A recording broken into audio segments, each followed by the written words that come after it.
A gente nunca gerou e consumiu tantos dados como nos últimos anos. Não é novidade para ninguém que dado agrega valor, que é preciso ter processos orientados a dados para enxergar as incertezas de um futuro. Mas como que a maioria das empresas estão sofrendo em obter o real valor dos dados? Falam-se que a gente está num dilúvio de dados. Eu acho que a gente também está afogado no mar de dados. E a gente está na busca por uma boia, que é uma boia que é como é que eu sustento isso, como é que eu faço os meus investimentos se transformarem em valor. E que valor é esse? Por que a gente está se afogando num mar de dados, contratando cada vez mais profissionais para trabalhar com dados, e nem sempre os resultados estão sendo obtidos? É isso que eu quero falar um pouco com vocês hoje. Como é que se obtém, de fato, esse real valor dos dados? Eu acho que o primeiro princípio ele vem de uma lei de um cientista americano, chamada Lei de Amara, que fala que a gente tem uma tendência de superestimar um efeito das tecnologias a curto prazo e subestimar esse efeito a longo prazo. E a gente fica numa sangria, numa sede, nesse mar ali, com aquela água salgada, dando a sede para a gente do como é que eu tiro o valor disso? Eu estou vendo todas as empresas produzindo dados, eu estou vendo tantos cases de sucesso no Vale do Silício, por que eu também não posso ser? Por que eu não posso ser data-driven? E eu não consigo enxergar o efeito disso a longo prazo. Uma primeira notícia é que boa parte dos projetos de dados vai surtir efeito a longo prazo e não a curto prazo. Isso acontece por algumas razões. A matéria-prima precisa ser trabalhada. A gente veio de uma transformação de uma sociedade que tem que começar a entender o que é qualidade de dados, que tem que entender o processo de input dos dados no sistema. Enquanto a gente não trabalhar a matéria-prima, esse efeito de longo prazo vai se prolongar cada vez mais. E a gente tem uma capacitação analítica que é fundamental, formar as pessoas para trabalhar com mindset analítico. Então, por muitas vezes, a gente faz grandes investimentos em dados esperando resultados a curtíssimo prazo. Eu quero ser a próxima Amazon daqui a 2 meses, eu quero fazer o que a Netflix fez, mas eu não vejo isso que é um processo de longo prazo.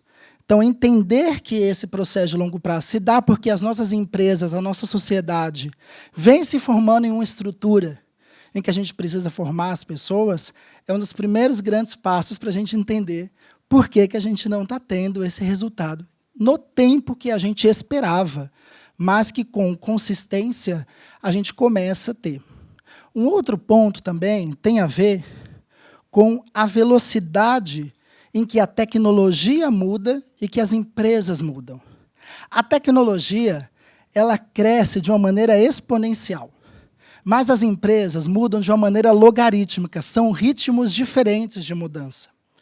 E esse gap que vai acontecendo entre as curvas, entre como que a tecnologia está avançando e como que a minha empresa está também crescendo, ele exige que a gestão tome decisões cada vez mais assertivas.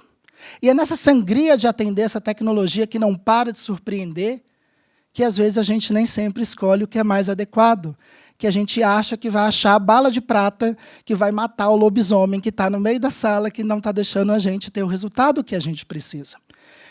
Essa diferença de velocidade que a gente tem entre tecnologia e a mudança no meu dia a dia vai exigir outro conceito fundamental para entregar resultados a partir de dados. Esse conceito a gente chama de ambidestria organizacional, trabalhar com 2 mãos. É o conceito de exploitation e exploration. Numa analogia a uma viagem de carro, exploitation é quando a gente olha para o retrovisor. A gente vê aquilo que deu certo, aquilo que fez a gente ser bem-sucedido, e a gente tem que manter as nossas essências e continuar produzindo. Exploration é o para-brisa, é o que está ali, é o futuro, é a estrada que eu não vi ainda. E esse é um grande dilema para a empresa. Como é que eu, como empresa, eu, como sociedade, vou balancear no dia a dia a necessidade de que em um mundo tão complexo eu tenho que, ao mesmo tempo, manter aquilo que deu certo e eu tenho que buscar novas oportunidades, porque é assim que eu encontro a tão esperada disrupção, a busca por essas oportunidades que vão mudar formas de se trabalhar. Esse duelo não é fácil no dia a dia, tem a ver com alocação de recursos, tem a ver com convencer as pessoas de que é assim que grandes experimentos que a gente vê no Vale do Silício ou em outras empresas também aconteceram. E tem a ver com um contraste de formação.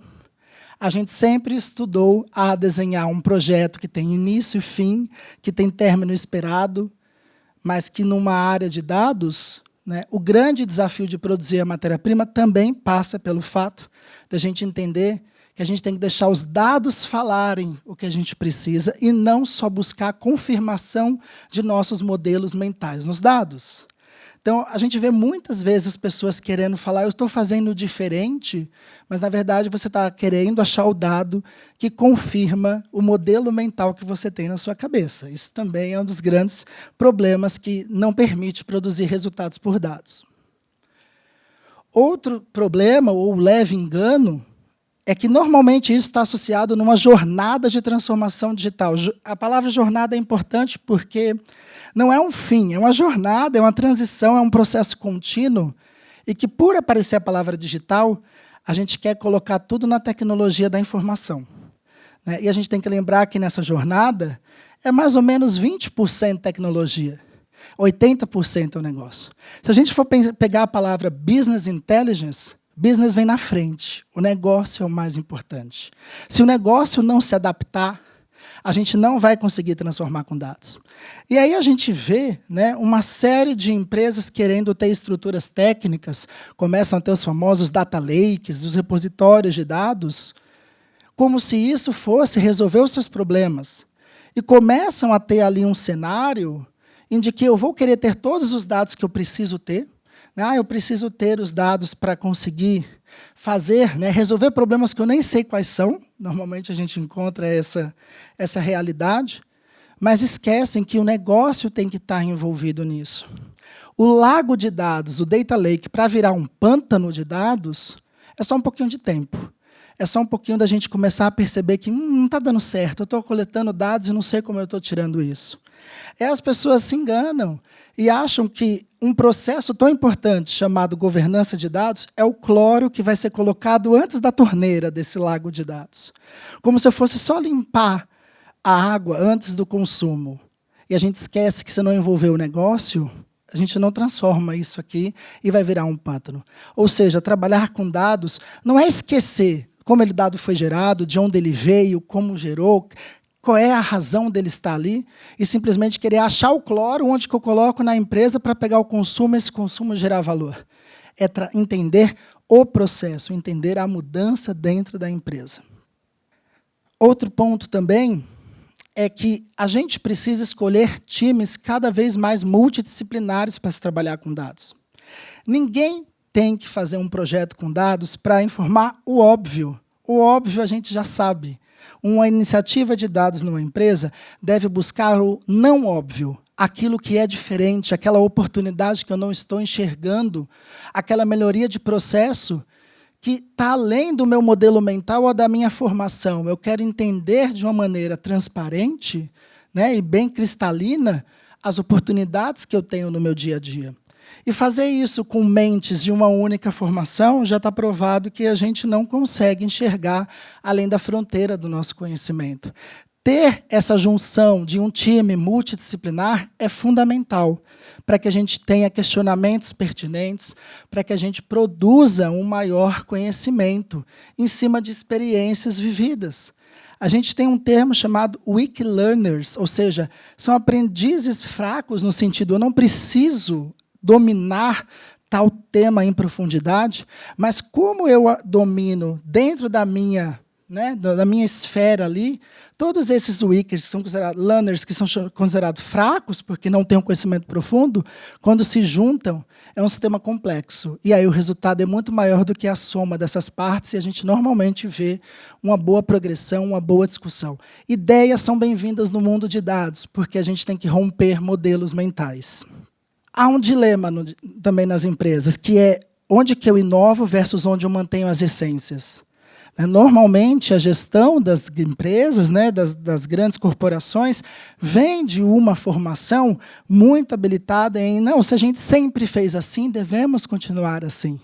Mas vamos lá, pessoal, consumidores vão mudar, novas gerações vão vir, o mercado vai se adaptar, só manter a essência não é fundamental, né? Eu não consigo garantir sobrevivência mantendo a essência.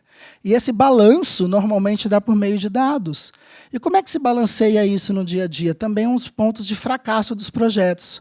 As pessoas têm uma leve impressão de que só estou investindo dinheiro. Onde está tendo retorno disso? Né? Será que eu faço isso tão diferente? A gente nunca fez isso nos últimos 20 anos. Dados servem para isso também. Dados servem para iluminar esse caminho. A empresa precisa virar experimental. Falhar rápido. Aprender mais rápido ainda em cima desses erros. Né? O falhar faz parte. Agora, o aprender é a missão. Quando a gente também olha, né, como as empresas estão se estruturando, né, e a gente começa a perceber, né, tem até assim, alguns jargões hoje. Né, todo mundo quer trabalhar com Scrum, entregar resultados numa sprint, fazer parte de uma squad, só tem termos hoje, cada vez mais no dia a dia das empresas. Mas quando a gente vai ver isso veio para a gente flexibilizar e tentar entregar resultados mais rápidos. Mas há um paradigma importante a ser quebrado aqui. Quando a gente introduz flexibilidade, a gente não reduz estrutura. Ou seja, muitas pessoas se enganam que, por uma empresa querer trabalhar de uma maneira ágil, que é normalmente a maneira mais adequada para tirar resultados de um cenário tão complexo e exploratório, eu não vou abrir mão de métricas. Então, há muita estrutura num ambiente flexível. Ou seja, eu consigo ter bons roteiros de métricas que mostram o resultado para a empresa. Boa parte dos projetos falham por falta de visibilidade da estrutura. Parece que você junta pessoas que a cada 15 dias apresentam coisas desconexas e que você não consegue ver uma evolução. Mas é que quem disse que não tem estrutura num elemento de flexibilidade? A flexibilidade é para romper barreiras, para a gente questionar o dado que está ali e buscar romper uma fronteira de desempenho. Mas nada foi dito que eu não tenho que controlar a velocidade dessas entregas.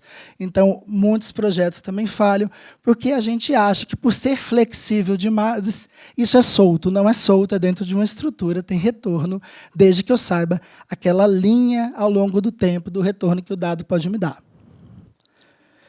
E aí, juntando isso, acho que um ponto bem importante é a gente ter a visão de que esse processo iterativo, esse processo em que o dado vai ganhando valor quando se usa, porque todo mundo gosta de falar, o dado é um ativo, sim, mas ele é um ativo diferente de qualquer outro. Os nossos ativos se depreciam com o tempo, o dado não, ele ganha valor com o tempo se você usar. E você tem que ter maturidade suficiente para descartar se ele não te serve. Isso requer que a gente tenha boas perguntas.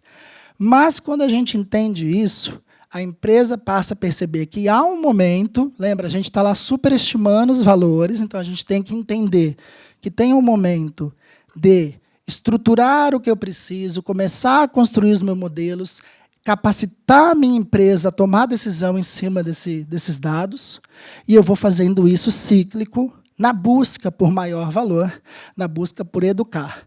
O que a curva mostra que vai crescendo a maturidade, no sentido de, olha, eu estou ficando mais experiente, eu estou sabendo para que esse dado serve, e vai crescendo a cultura. Cultura no sentido de que decisões que não usam dados vão ser descartadas. Opiniões que não são fundamentadas em dados precisam ser revistas. Isso é cultura analítica.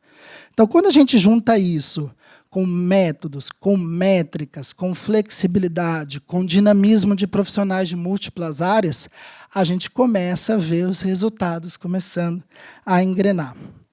E eu acho que também um dos mais importantes é a palavra aprender. Essa eu acho que é uma das maiores lições que as empresas que querem trabalhar com dados precisam ter. Tem duas coisas que a gente tem que aprender no processo de dados. É alfabetizar as pessoas. Alfabetizar no sentido de proficiência. Cada um vai ter um nível diferente dentro da empresa. Um ponto importante, todo mundo contrata cientista de dados, fala a profissão mais procurada, os salários mais desejados. Quem falou, né, que eu não tenho que cuidar do cientista de dados para que ele aprenda o negócio? A primeira lição é alfabetize o seu time de dados no negócio. A pessoa que está ali, ela está introduzindo técnicas, métodos, mas sem business não tem resultado, vai ficar desconectado. Então, é um grande erro simplesmente achar que vai trazer um profissional de ciência de dados e ele vai dar resultado. Ele vai te automatizar planilhas no final do mês, mas ele não vai se conectar no seu business. E o segundo ponto, alfabetizar, no sentido de escala de proficiência, cada um na sua necessidade. O negócio a decidir com dados. Isso tem a ver com ruptura de modelos mentais. Isso tem a ver com provocações baseadas em evidências.